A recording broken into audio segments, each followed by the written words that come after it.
बहुत दूर चलने के बाद सत्तू जी दरवाजे के पास जाकर रुकते हैं, जिसके बाहर राज दरबार जैसे पोशाक में एक दरबान खड़ा है। यहाँ तक आपने पहले पार्ट में कहानी सुनी थी। वो दरबार कौन था और सत्तू जी के स्वागत में क्यों खड़ा था? चलिए सुनते हैं आगे की कहानी। राज दरबार उनसे कहता है, आइए सत्य प्रकाश जी, स्वर्ग में आपका स्वागत है। सत्य जी सकपकाकर उसे देखते और पूछते हैं, ये कौन सी जगह है भाई? दरबान बताता है, यहाँ मरने के बाद अच्छे इंसान आते हैं। आप बहुत सत्पुरुष है, इसलिए आपका यहाँ स्वागत है। सत्तू जी गुस्से में उसे डांटते हैं, तेरा दिमाग खराब है, मैं जिंदा हूँ, तुझे दिख नहीं रहा? दरबान कहता है, भ्रम से बाहर आइए और गौर से देखिए, यह धरती नहीं आकाश है और आप मरने के बाद यहाँ स्वर्ग के दरवाजे पर खड़े हैं। आपकी गोली लगने से मृत्यु हो गई थी और परिवार वालों ने दाह संस्कार भी कर दिया है। सत्तू जी को विश्वास नहीं होता। वे आसपास देखते हैं तो उन्हें एहसास होता है कि नीला रंग जो रास्ते में दिखा वह आकाश था और जो धुआंधार दिखा वह बादल थे। परंतु वे स्वीकारना नहीं चाहते थे कि वह इतनी जल्दी मर सकते हैं। वे दरबान से बहस करने लगे तो परेशान होकर दरबान ने स्वर्ग के प्रधान प्रभु को बुलाया। सत्तू जी उनसे पूछते हैं, सच बताइए, मैं मरा नहीं हूं ना? यह केवल एक सपना है। मैं तो अभी भी अस्पताल के बेड पर जीवित हूँ। प्रभु जब सत्तू को उसकी मृत्यु के बारे में बताते हैं तो वह कहते हैं, मैं तो हमेशा से तन मन से खुश रहा।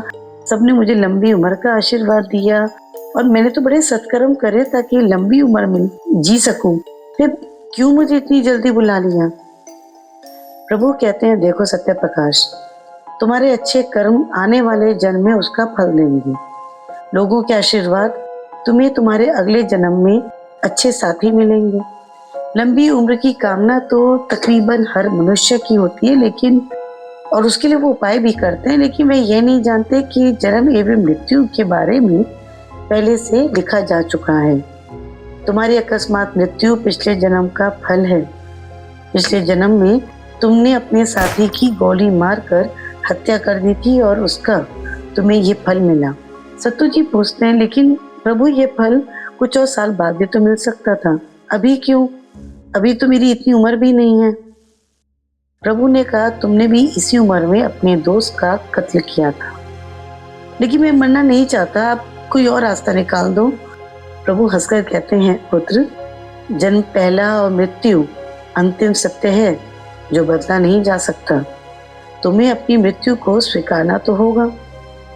तब प्रभु सत्तू को भगवद गीता के ज्ञान के बारे में बताते हैं जो भगवान कृष्ण ने एक श्लोक के द्वारा बताया था।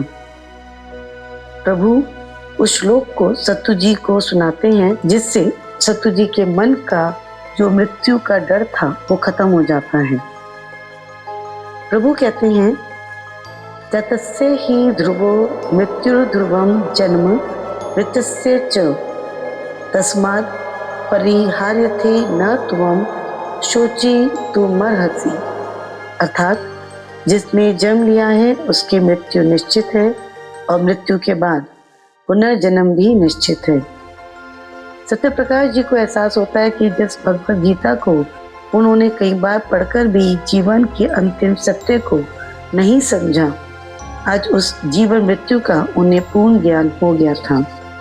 उनके मन में अब इस बात का भ्रम खत्म हो चुका था और पूरे मन से उन्होंने अपनी मृत्यु को स्वीकार किया।